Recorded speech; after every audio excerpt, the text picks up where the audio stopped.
This is Voice to Culture, a podcast for the modern day confused citizen. Hey, we're back with another episode. I'm your podcast host, Helen. I'm Kelly. I'm Amy. And I'm Carolyn. So in this episode, one of our members of our team, Michelle, is not here. So if you're missing her voice, I'm sorry. She'll be back next episode. Yes. As a trigger warning, please note that in this episode, we'll be discussing sexual harassment and assault. We would like to be respectful towards those of you listening who may have experienced some form of this issue. Disclaimer, some of the contents covered are based on opinionated ideas and beliefs. Please fact check everything before forming conclusions. So first off, we want to present some statistics to give context on how severe and prevalent this issue is. Nearly 1 in 5 women have experienced completed or attempted rape during their lifetime. Nearly 1 in 38 men have experienced completed or attempted rape during his lifetime. Every 73 seconds, an American is sexually assaulted, and every 9 minutes, that victim is a child. What do you guys think about this? 1 in 5 women have experienced completed or attempted rape. That's not as uncommon as you would think. Yeah, I think this issue is, especially because it's such a sensitive topic, and many victims don't come out and talk about it. Okay, it obviously is a big issue, but I feel like because people don't talk about it as much, people don't take it as serious, maybe. I've seen, there's a lot of jokes made about, sexual assault and rape and, victims. So it's, pretty messed up seeing how common it is. And that's, not to mention, our statistics that we presented, it was about women and men, but it also, we didn't mention how, people who are in the LGBTQIA plus community, they experience sexual violence against them at much higher rates than someone who identifies as a cisgender woman or a cisgender male.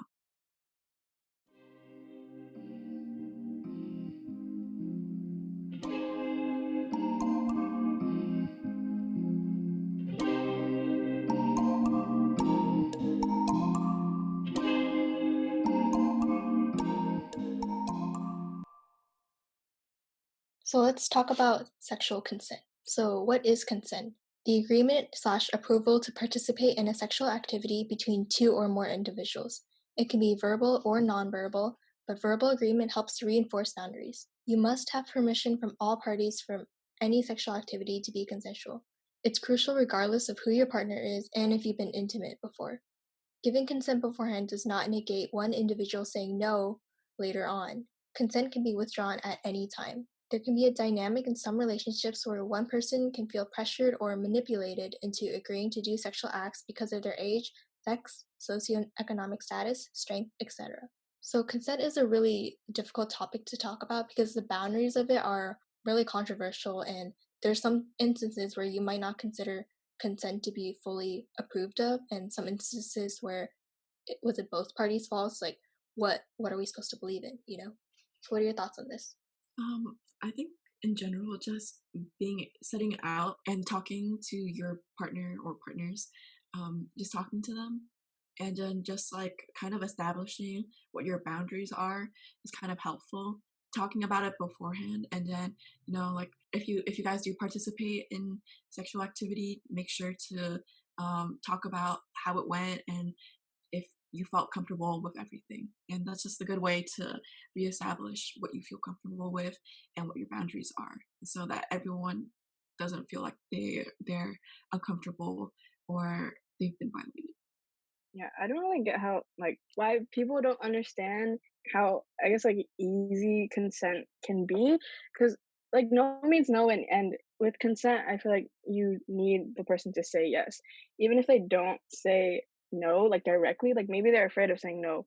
Because oftentimes people feel pressured to either give in or just, to say yes, even though they don't actually want to say yes. And because, okay, oftentimes, people say, oh, she was, her clothes, oh, they were asking for it, when no, dude, hello, body language, you guys suck at reading body language.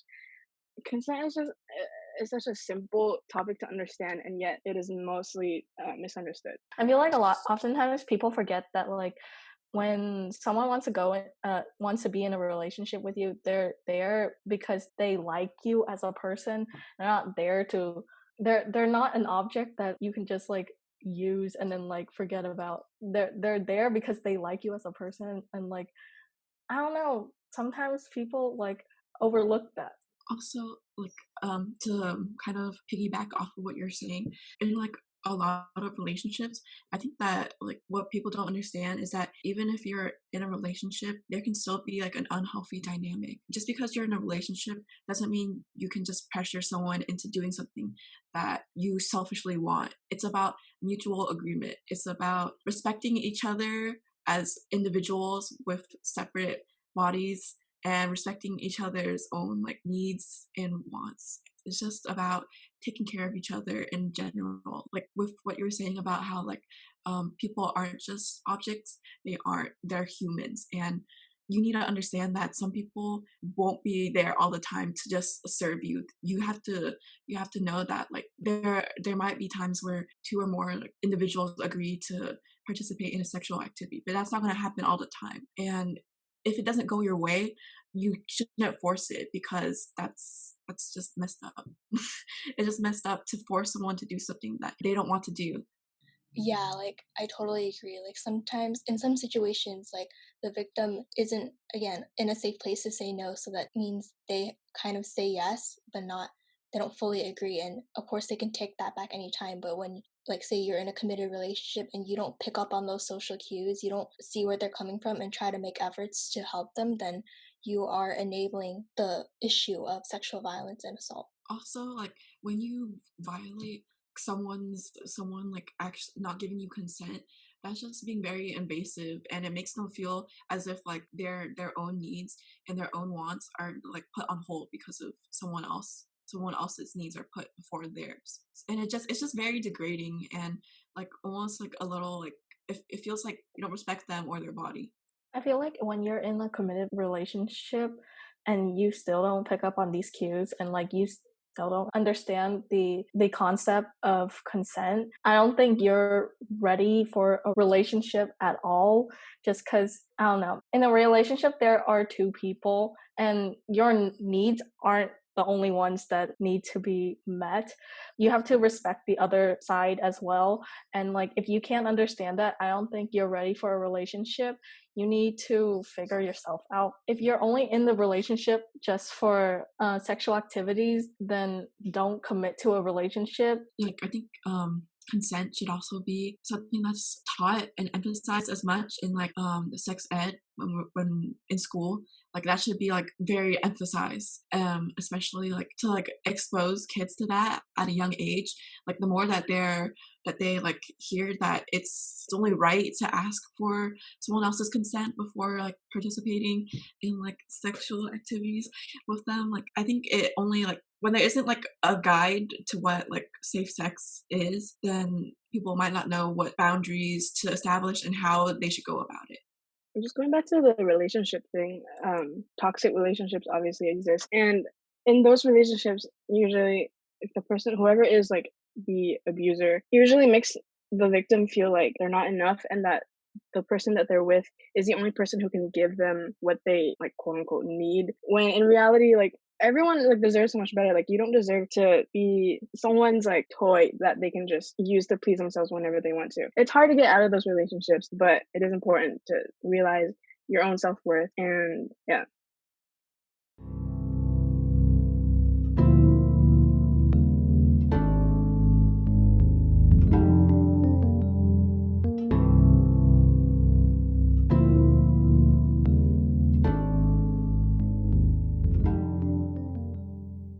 Why don't we clarify the difference between sexual assault and rape? So, the phrase sexual assault and rape has been used interchangeably, which undermines the distinction between the two. According to the Center County Women's Resource Center, sexual assault is unwanted sexual contact that stops short of rape or attempted rape. This includes sexual touching and fondling. On the other hand, rape is forced sexual intercourse, including vaginal, anal, or oral penetration. Penetration may be a body part or an object. Do you think that these terms should be used interchangeably? Why or not? I think that there's a distinction between the two for sure. You can't say that sexual assault is rape because rape is the unwanted penetration. And so I feel like it's just like if someone were to not be raped and then the two words were used interchangeably, it might like cause other people to look down on a victim because they weren't raped, but they are still wronged against. Both of them are forms of sexual violence.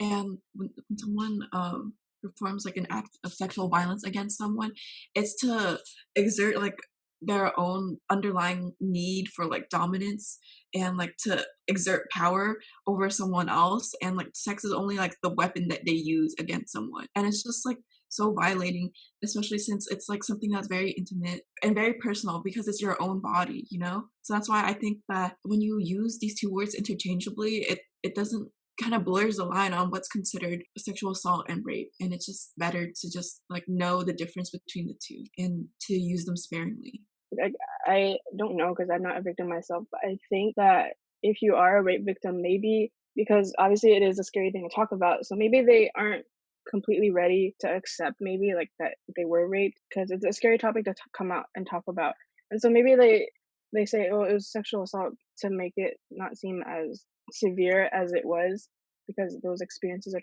hard to talk about.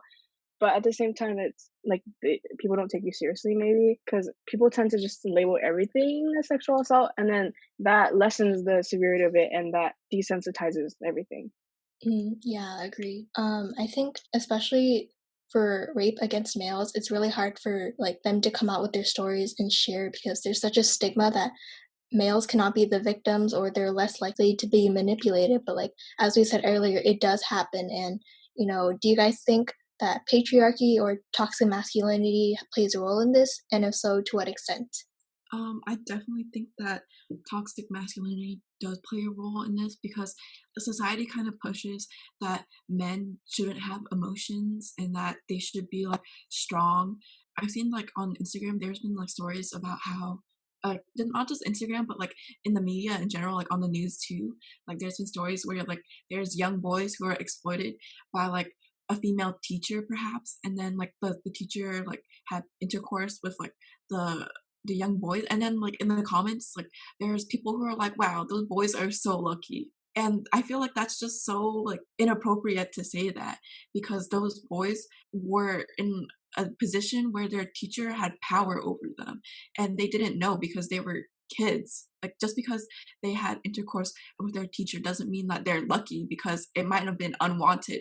They might have had their teacher like use their power against them. So it's very unfair for how like society views male victims versus like female victims. I feel like in a way, like male victims are often like viewed as a joke, mainly because of toxic masculinity and like the idea that like, oh, you let a girl do that to you. Wow, you can like defend yourself. You're kind of weak. I think that idea is like so damaging, and it's something that is so ingrained in society, and that's why guys never like come out with to be sensitive or like be vulnerable with their like emotions. We're often frowning upon them, saying like, oh, like why aren't you guys more open about yourself, and like this just plays into it. Yeah, I feel like for guys, like when they have sex or if anything happens like sexually, they're viewed as like, oh, like you're the man, dude, like you scored, oh, like all this stuff, and because they have to be seen as strong and they're the dominant ones, so like it's like, oh, you can't be a victim. Oh, you're a guy, like you're strong. Whereas like girls, they're seen as weak, and they're like, oh, of course, like you were taken advantage of, whatever, and that's so toxic because guys can be the victim too. Like it doesn't matter whether like your gender, it shouldn't matter. I don't know why it's seen as that in society. Anyone can be a victim and anyone can be an offender. In general, society should just teach young boys that having emotions is okay and expressing your emotions is okay and having like different issues in general is okay and it's normal.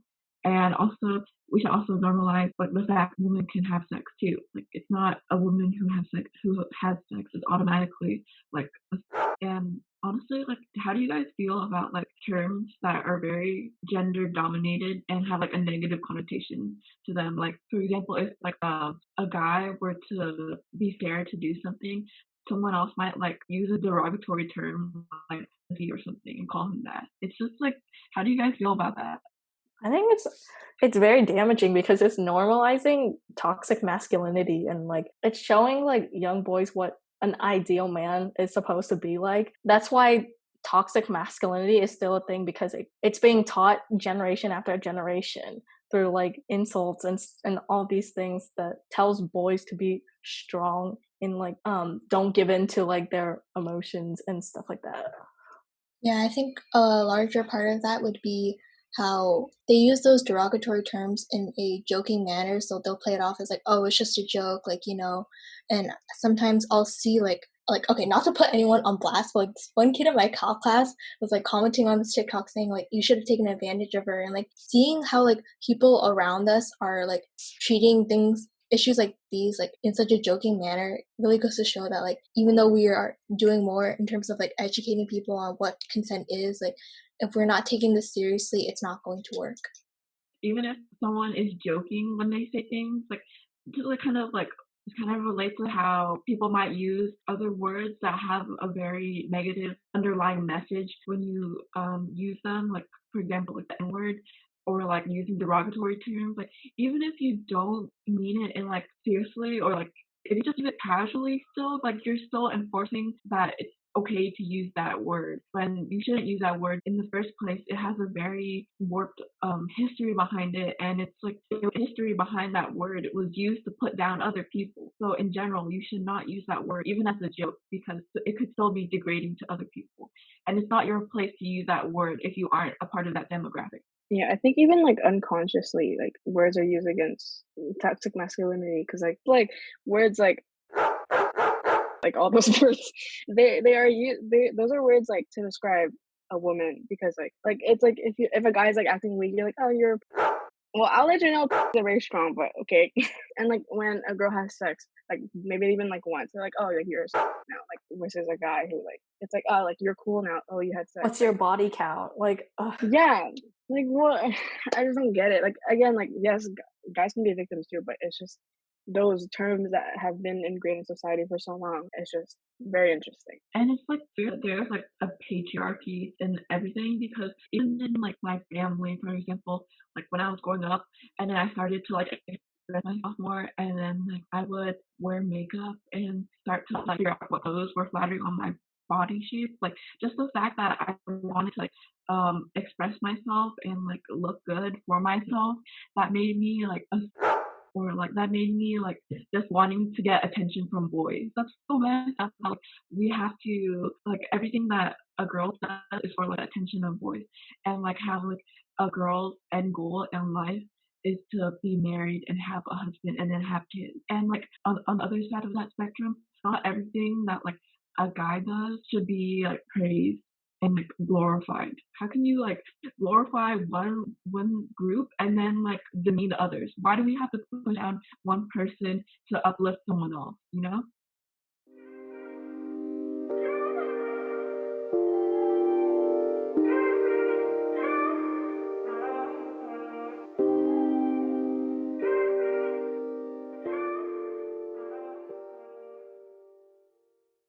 So now that we've talked about the issue of like sexual assault, what do you guys think about false allegations against rape? Do you think we should be taking sides on who to believe in? Like, is that even the issue? Because false accusations over the past 20 years, the FBI reported that the number of unfounded rape, those determined to be false after investigation, only make up 8% of total accusations. So like, I don't know. I just don't like how when like people bring up rape and then opponents of the issue will say like, well, there's like false accusations, so it's like not good to assume. And it's like, sorry, what? That's like the minority here. Like, Yeah, I just don't like it when people say that because false stories are such a small like percentage, and I always believe the victim first. I don't like when false accusations do come out though. I think like recently over Twitter, there's like a lot of people like coming out and saying like oh, this celebrity did this and like they turned out to be fake. Like first, I always believe the victim first, but what those false accusations are just really messed up because they undermine real stories and they make when people actually do want to come out with real stories, everyone's gonna think that they're fake now because people keep making up stories. And now like people don't know what to believe and they immediately assume that like, oh, like you're doing it for clout or it's fake. when dude, no, like it takes so much courage for people to come out with those stories, and people who do come up with fake stories though, like screw you, because you're just making everything worse and you're not helping anyone. So whenever someone comes out with a story, like the fact that people bring up the fact that there are some false allegations, but like in reality, like false allegations only make up like a small percentage of like actual investigations. It's kind of like invalidating what the victim had to go through and like their struggle with realizing that they've been wronged, wanting to speak out about it, and then to bring awareness.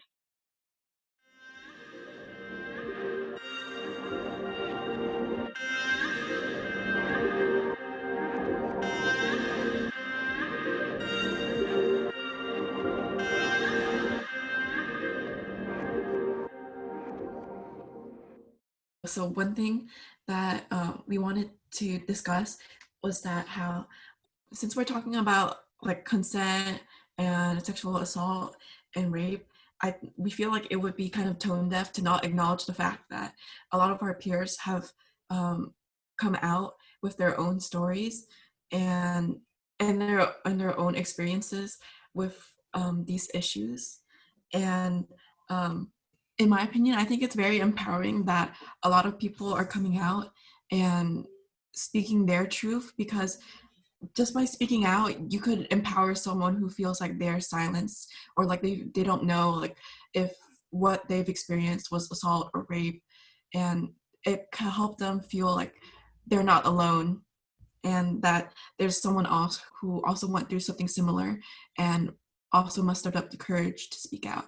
And one thing that I've heard was that a lot of people who been noticing that a lot of people are coming out, a lot of people who kind of say something is that other people might oppose and say like, oh, why is everyone coming out with like their stories now, and like why are they coming out and like doing it all in the same way with like that notepad and then posting it on their story, when like in general that's just like as like that kind of language is the kind of language that kind of like supports the people who are like assailants or rapists. Like that's just that kind of like perpetuates the language that blames the victim for coming out. Like if anything, I think it's like it's empowering, and it's so like inspiring to know that like people are coming out and like speaking their truth, and that like we shouldn't shame other people for like telling their stories. We should like support them and like encourage other people to get help if they need it, and like just know that like you're still like a strong person, and you're still like amazing and empowering in your own way, even though you went through something so traumatic. yeah, people have to understand that oh, why is everyone talking about it now? It's because when one person comes out about their own story, it sparks a conversation, and like Amy said, like it gives other people the courage, and it makes them feel not as alone as they might feel that they are. And like people say like what is sexual assault a trend now? Oh my god, like it's not a trend, bro. Like ugh. Like, it's like because like, people are saying like, oh, because everyone's coming out with sexual assault stories now, because it obviously is a very real thing that happens to a lot of people. Like just go back to the statistics that we read at the beginning of this episode. Like it is a very common thing, and like it's very damaging to people. Like if you're saying like, oh, like why are you saying that, like again, like clout, like, oh, you're doing it for clout because everyone's doing it now.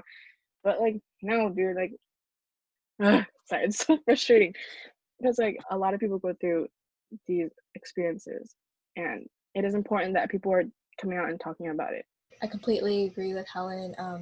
If you think this is trendy and like everyone's just doing it for clout, like you're completely missing the point. Because like with the Black Lives Matter movement, like as we talk about multiple times on our podcast, it's not a moment, it's a movement. And the more that people talk about it, the more they're continuing the conversation, and the more change they are bringing. Like even if you personally have not experienced like this issue of like sexual assault or rape, like you talking about it and you acknowledging the validity in these victim stories, it's already something better than just staying silent.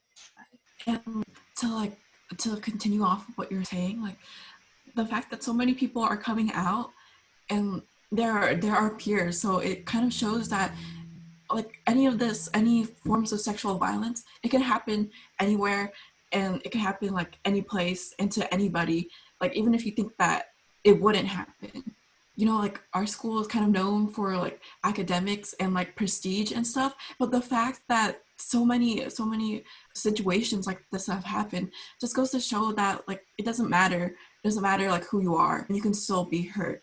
I just want to say that I just really want to like applaud everyone who came out. The fact that other people have to like direct their attention onto like what you've experienced, it just kind of like makes you feel like a little more self-conscious, and like the fact that there's gonna be like people's eyes on your story is just it's just very like empowering, like that you're okay with sharing your story, you know.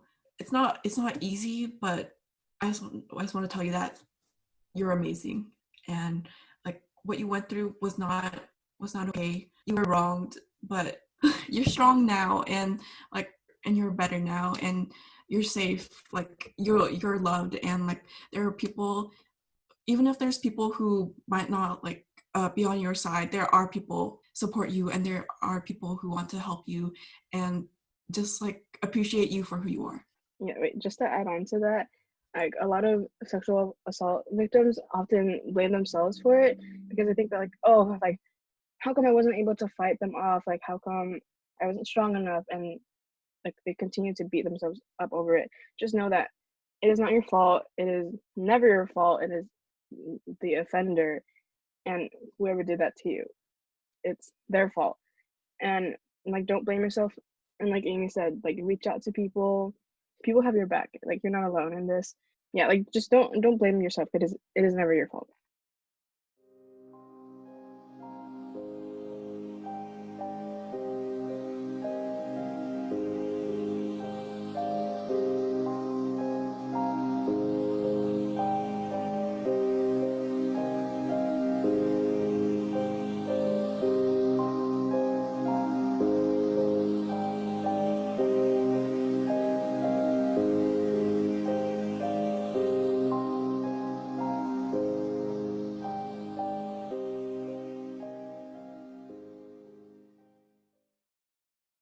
I think that leads into ways you can like look for warning signs.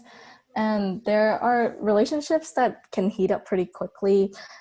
And like I think it's helpful for you to talk to friends about it and ask them what they think of the person as well, because oftentimes like love is very blinding, and like especially when like you're in love or in like a relationship for the first time, like that fuzzy feeling that you have, like of course you want it to like last, and like of course you want it to like end up as something like good and lasting and happy. But because we're exposed to this for like the first time, or if it's your first time, it can be difficult to see the person as they are, and you could be biased. And I think getting different sides of the story, getting different perspectives can be really helpful to you to know if that person is right for you or if they are not. Now, with that being said, With sexual assault, your experience is your experience, your story is your story. Don't let other people try to distort what your experience was, because a lot of times like these perpetrators are people that the stories that like our peers have come out with, like these are people that we know and maybe friends with, and a lot of times like people are like, oh, there's no way like that person did it, like they're so nice, oh, they're one of my best friends and they're, you know, they're a good person. But you're not the victim. You didn't go through that experience. And anyone who has been a victim, don't let other people try to tell you otherwise, because what happened to you is what happened to you.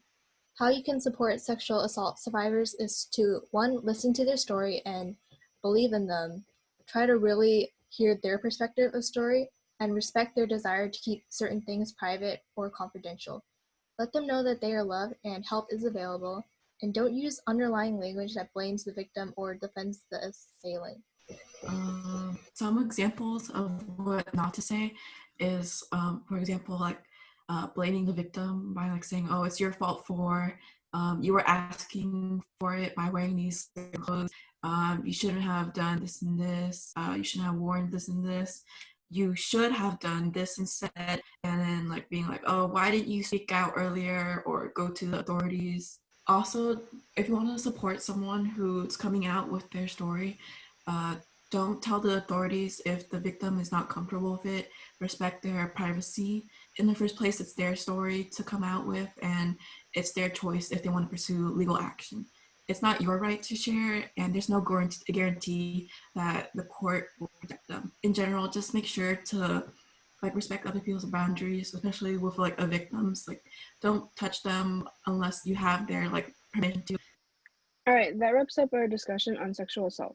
Again, some of our commentary is opinionated and based on personal beliefs, but please note that our best interest is to start a conversation about this issue and spread awareness. We'll make sure to link resources for any sexual assault and rape victims, along with all of our sources that we cited in the description below. If you're interested in what we do and want to better understand what we're about, please check out all our socials. All ads are at Voice to Culture.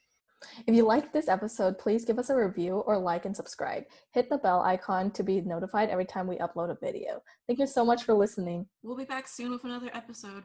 Bye. Bye. Bye.